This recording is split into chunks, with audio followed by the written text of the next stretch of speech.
मैं माननीय मुख्यमंत्री जी का आभार व्यक्त करती हूँ और उनसे निवेदन करती हूँ कि वे उनको स्मृति के लिए प्रदान करें।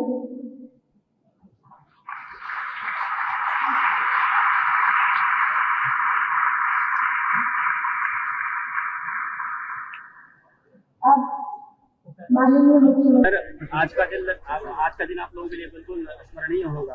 कितने दिनों से निश्चित रूप से विश्व में ज्ञान की जो पीठिकाएं हैं उनमें से वरेण्य और भारत में प्रारंभिक रूप से जो 4 विश्वविद्यालय दीपक जलाए गए थे उनमें से एक सबसे प्रांजल और सबसे दीपित परिसर इलाहाबाद विश्वविद्यालय ने अपनी सर्वोच्च उपाधि से सम्मानित किया। ये मेरे लिए निजी रूप से गर्व का विषय है और यह उपाधि मैं अपने उन सब पुरखों को अर्पित करता हूं जिन्होंने इस विश्वविद्यालय से कविता का दीप जलाया। जो एक बड़ी परंपरा, चाहे वो धर्मवीर भारती जी की हो, चाहे हरवंश राय बच्चन की हो, चाहे फिराक गोरखपुरी की हो, चाहे भाषा वैज्ञानिक डॉक्टर धीरेन्द्र वर्मा की हो, अनेक असंख्य नाम यहाँ पर हैं जिन्होंने इस दीप को यत्नपूर्वक जागृत रखा।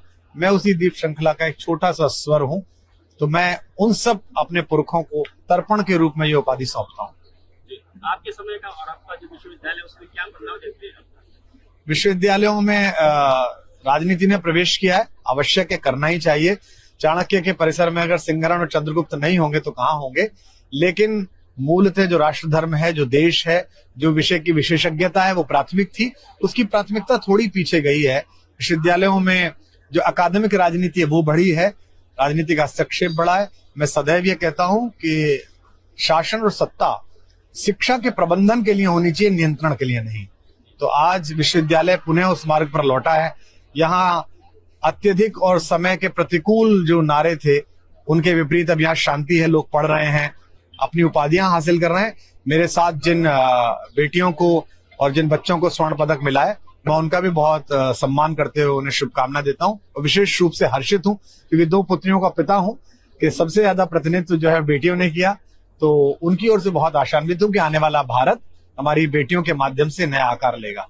बहुत धन्यवाद। मुख्यमंत्री जी ने कहा कि विश्वविद्यालय से ही युवा निकलने चाहिए और राजनीति का प्रतिनिधित्व होना चाहिए, युवा संसद की बात की। आज मुख्यमंत्री जी का उद्बोधन 4 भागों में बटा हुआ था। एक अभिभावक, प्रदेश के प्रशासनिक मुखिया के रूप में, एक गोरक्षपीठ के अधिकारी आचार्य के रूप में जिसमें धर्म की संस्थापना पर जोर था, एक आने वाले कल के भवितव्य के नेता के रूप में जो विश्व की समस्त गतिविधियों को समेटे हुए था, और एक अपनी पार्टी के नेता के रूप में। तो उन्होंने चारों प्रकार से अपने भाषण को संयोजित करते हुए युवाओं को प्रेरित किया और मुझे विशेष रूप से शुभकामनाएं दी, जिसके लिए मैं उनका आभार व्यक्त करता हूँ। वो शासन का विषय है, वो उसमें ठीक प्रकार का जो भी निर्णय ले पाएंगे वो शासन का विषय है। आखिरी बात सर, महाकुंभ, प्रयागराज महाकुंभ आने वाला है, आप आएंगे यहाँ? निश्चित रूप से महाकुंभ मनुष्यता का एक ऐसा समुच्चय, ऐसा समन्वय है जहां बहुत सारी जागृत और संजीवनी आत्माएं एक साथ दीपित होती हैं, एक साथ प्रतिध्वनित होती है और उससे जो ऑरा का निर्माण होता है, उससे जो ऊर्जा का निर्माण होता है, वह न केवल धर्म को बल्कि मनुष्यता को बहुत संचालित करता है और उसमें उत्प्रेरणा भरता है। मेरा सौभाग्य है कि अनेक पूज्य संत, महंत, आचार्य महामंडलेश्वरों ने ये आज्ञा मुझे दी है कि मैं उस समय उपस्थित हूँ, जिनमें परम पूज्य आचार्य महामंडलेश्वर आदरणीय अवधेशानंद जी, परम पूज्य आचार्य महामंडलेश्वर कैलाशानंद जी, बालकानंद गिरी जी महाराज, काशनी महाराज जी, अनेक साधु संतों की आज्ञा हुई है। और एक सामान्य आस्तिक के नाते मैं किसी साधु की आज्ञा की अवज्ञा नहीं कर सकता, तो मैं समय समय पर महाकुंभ में आऊंगा। बहुत आभार।